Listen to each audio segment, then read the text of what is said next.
once was a girl who snuck out of her bedroom window at night, even though her mother had told her not to. She went into the forest, and at first it welcomed her with warmth and a promise of adventures. But soon the forest seemed to grow colder and darker. The girl was afraid, and she wanted to go home. But Bramble crawled around her arms and legs, and she could not get away. And the girl was never seen again.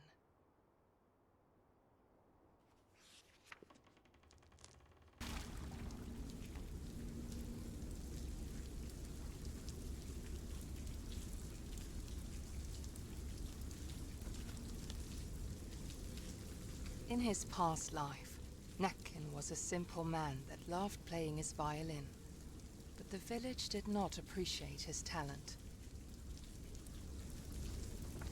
People would frequently bully him, and the only soul that did not was a girl that Necken fell in love with.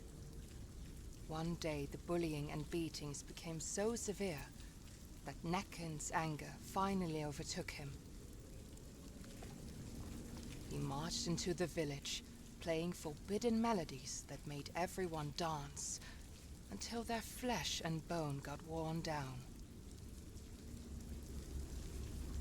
They eventually died, leaving behind shuffling corpses, still trying to dance to Necken's melodies.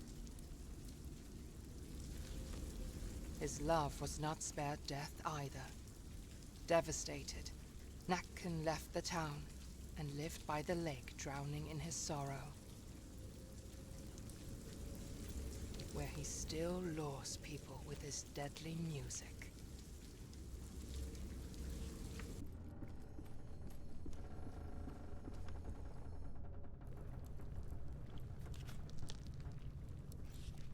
If you find yourself in pain and sorrow, cry no more, they will be gone tomorrow.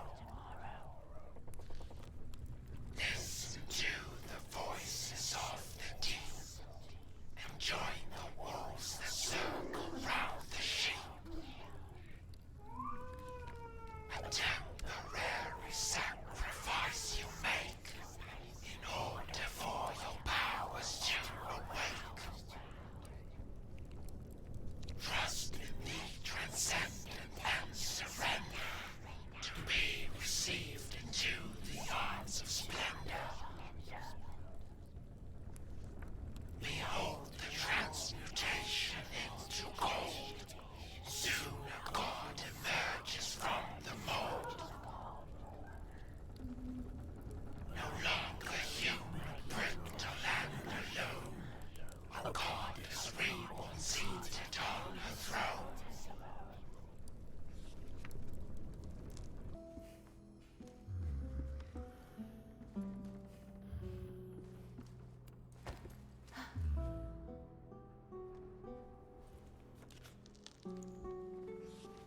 Long ago, there was a peaceful kingdom that lacked an heir to the throne.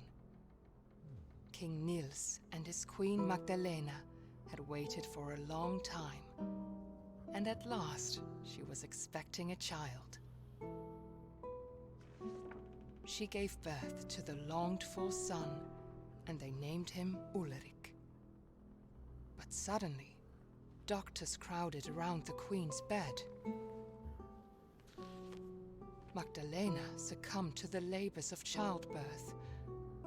The love of his life was gone.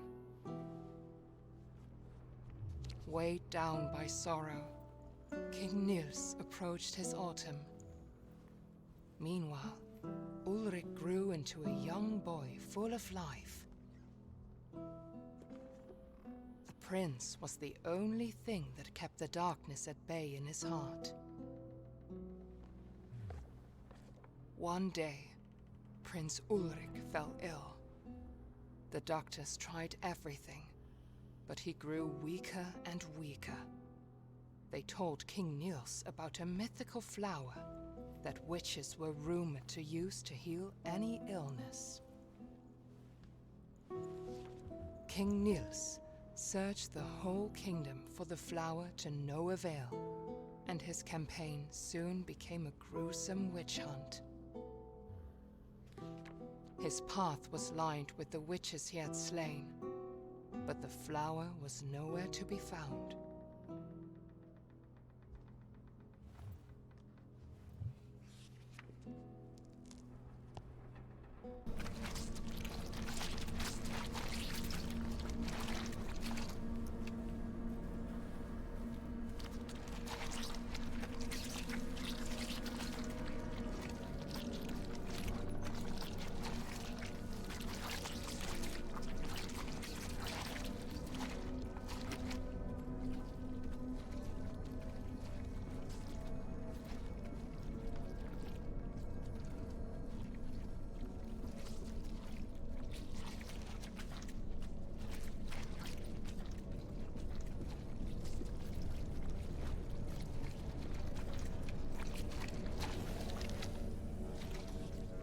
Once there was a peaceful village near a great forest. One night, people began to see a beautiful woman with long dark hair lurking in the shadows during the full moon. Men started to follow her into the forest. Some of them never returned, and those who did had lost their minds. Eventually, the villagers had enough. They took all the dark-haired women of a certain age and put them on trial for witchcraft. They started to execute them, hoping to find the right one. Yet men kept disappearing during full moon nights. The villagers grew more and more desperate and burned down a large area of the forest in the hope of finding this strange, beautiful woman, but to no avail. The villagers had lost themselves. They killed their own mothers and daughters. They burned down more of the forest that had served them with resources. Then one night, when the moon shone at its brightest, 5 brave men took matters into their own hands. They put on their coats and walked into the burnt forest to hunt for the woman with the dark hair. After a time, they saw the beautiful woman standing in a clearing. The men were instantly enchanted and followed her deep into the forest's heart. She was a shapeshifter that mimicked what men wanted to see in order to lure them away. When they were close enough to touch her, she transformed into something monstrous. She ripped their chests open, hung them up in the trees, and drew strange powers from their still beating hearts. And no one would ever see them again.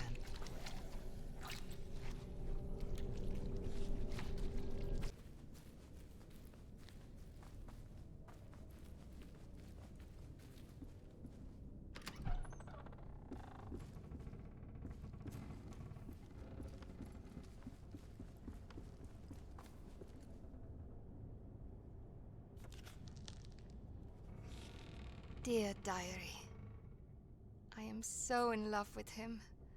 I cannot even describe it. It feels like he loves me too.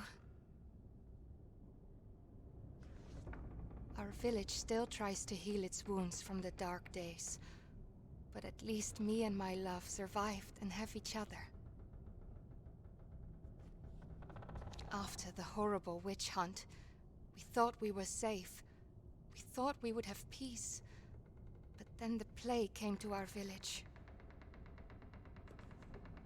Feels like the plague is some kind of punishment for our sins.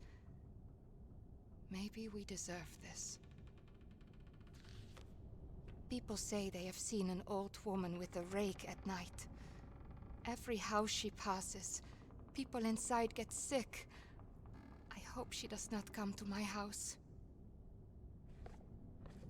Every morning, someone new has fallen ill, and shortly thereafter they die.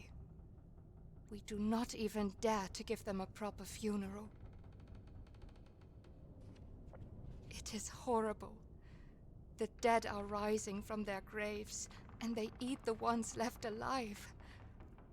I have locked myself in the house. I got separated from my love.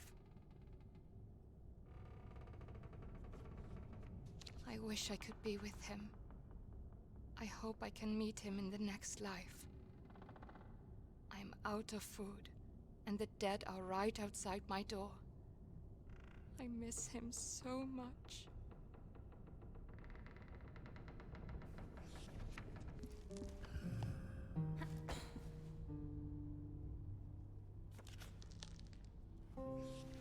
Exhausted, bloody, and at his wits' end, King Nils came to a witch's house on the outskirts of his kingdom.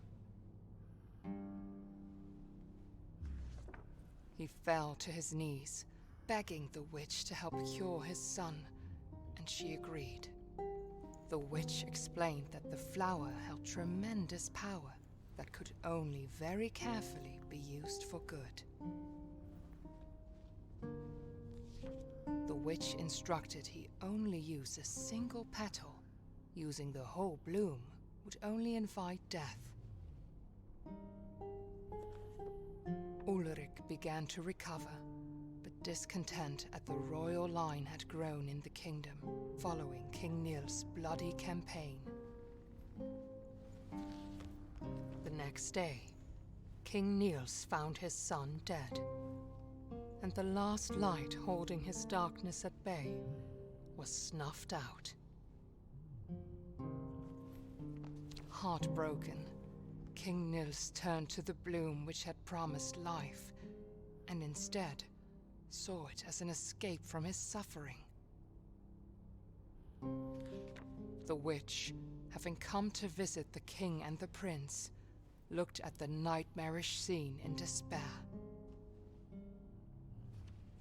She raised a mountain on top of King Nils and shackled him using the same bramble that he let loose upon the kingdom. And to this day, the trolls still feed him as punishment for his evil deed.